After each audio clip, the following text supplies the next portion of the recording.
Matino ang palakad, madaling aksyonan. Siyempre, magpapatupad naman sa probinsya, si Bigato, ang gobernador po natin. At ako po yung tao rin di ba? Kakarumpot yung iiwan sa ating resources, Tigilang Arroyo. Pag pinadala mo para tugunan ang problema, kunyari sa edukasyon, kunyari kulang ng karsada, sa kuryente, etc.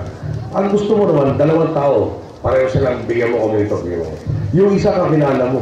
Alam mo na pag pinadala mo doon, hindi ka problema. Alam mo na hindi ka kailangan tumambay. Kunyari sa karsada, babasay mo pag ginagawa yung karsada, tama ba pagkiplan nito? Si Noynoy, ito, nagsasalita. Si Bigato, gano'n po. Pag may hiningi, daming tao. talagang pangangailangan po. Sigurado tayo na mangyayari po. Hindi na mo kailangan bantayan. Ito, dahil maayos po, matilong at tapat sa inyo lahat. Yun po, madaling tulungan. Yung iba naman po dyan, yung farm to market road, Limang eroplano dumating. farm to market road. Ano ba nila natin? Mga media, pabantayan pa habang ginagawa yung magsada. Kasi siyempre, kadamay na po tayo pag binaboy yung mga public works nyo, di ba? Pag hindi dumating, yung mga dapat dumating sa bawat isang Pilipino, kasalanan po ng Pangulo yan.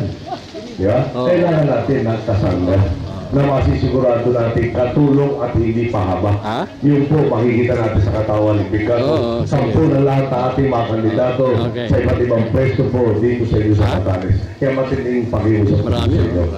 Napapansin naman po nyo.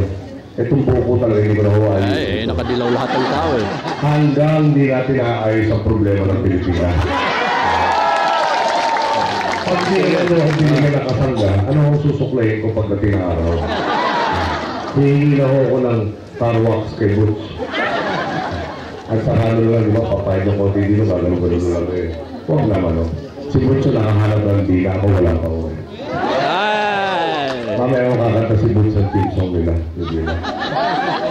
Pero ulitin ko po sa inyo, ako yung isang taong hindi yung sanay ng bobola ng kapwa.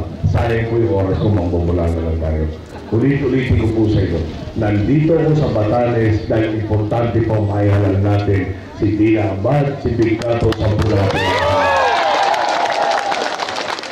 Kung sakali mo yung secretary na kumbinsido sa akin, unahin na po niyo si Bigato at si Dina Abad bago niyo i-shade yung pangalan ko. Okay lang po sa akin yan. Kung magawasan mo ng 2 boto, okay na rin. Pero pag nawala ko yung secretary ko, darating ang nanay ko. Kakausapin kayo lahat. Kaya naman lang yung bawang na pinagsamahan natin. Pero